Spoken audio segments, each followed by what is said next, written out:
Hi, Dyslexic Genius here, Brett Hurt. I'm back on the Suitcase Home motor with a broken screw head, and I'm going to talk to you about that.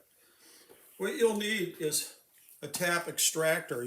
I have a whole set, but you can buy them individually. You also need to know the math of threads. I have the machinist handbook, and you go, oh, that screw's a 1032. So you come across the line and you go, that's a number 20 drill. So what that means is, if you're going to tap the hole, tap the hole for threads. You're going to drill it with a number 20 drill, and then you tap it. But you have to figure out what the thread size is. I figured it out because years ago I found this at a swap meet, and it was by some lieutenant. And it told me right there on the top, it's a 1032, and this screws in. And my phono work, I built that one for all the super fine threads. And this right here is a tap, which makes the threads on the inside. What I'm going to do is I'm going to drill it, then I'm going to drill it with a smaller drill. Okay, I'm going to use like a 24 drill. So let number drills go. The smaller the number, the bigger the drill. The bigger the number, the smaller the drill.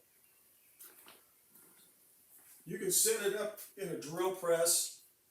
I set it up in the milling machine because it's much easier for me.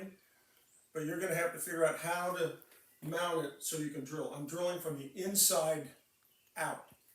I also locked the gear down with this stainless steel button head thread because it's wider. It's a 1032, and I can hold everything in place, so everything has to be rigid. So the first thing I did was I aligned this hole.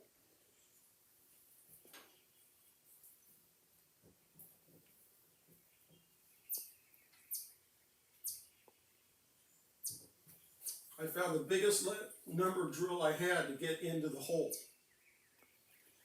So I'll just turn it on.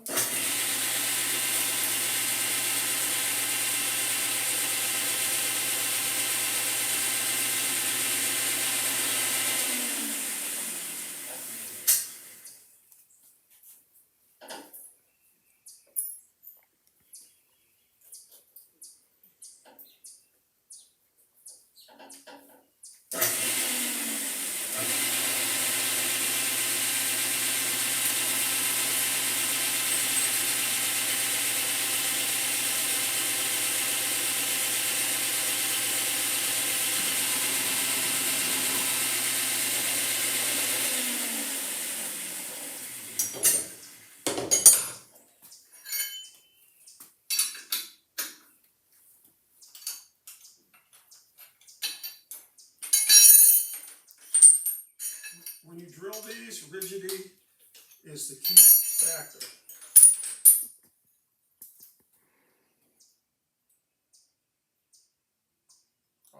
I'm lucky. When I drilled it, it loosened up.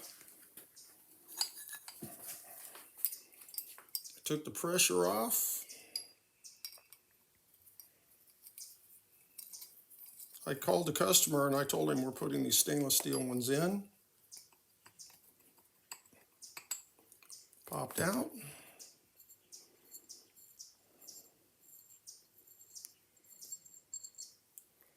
And it pushed it out. I'm lucky. Usually I would have had to drill all this. Now what we're going to do is we're going to tap from this side in, and this is loose.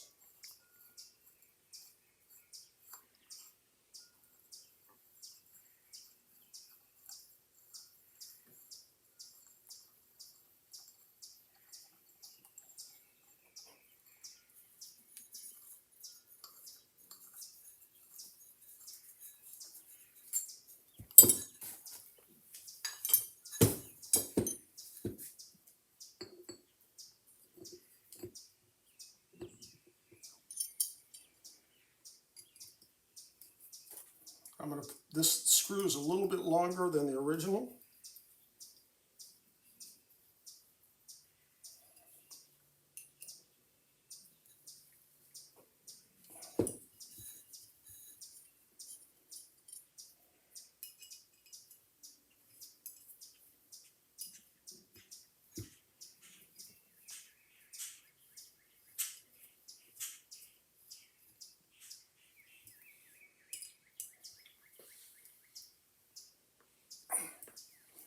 Now they both tighten up. Now the question comes up, are these original? No, these are not original. But what do you do if you can't find an original screw and you're someplace like Panama or Europe where everything's metric? What do I do? Well, you'll have to you can find one in the same thread size, but it's not going to match. I like stainless steel because I call it under the hood of the motor. You never see the motor. So I'll leave this. I told the customer I was going to do this on the motor, and he was fine with the work because I've done other motors for him. This is a lot of fun, but if you can't do this at home, get online, ask social media, hey, you know a hobby machinist or somebody who could do this for me, or drill press, or, Uncle John down the street. This is a lot of fun, and that's my tip for the day.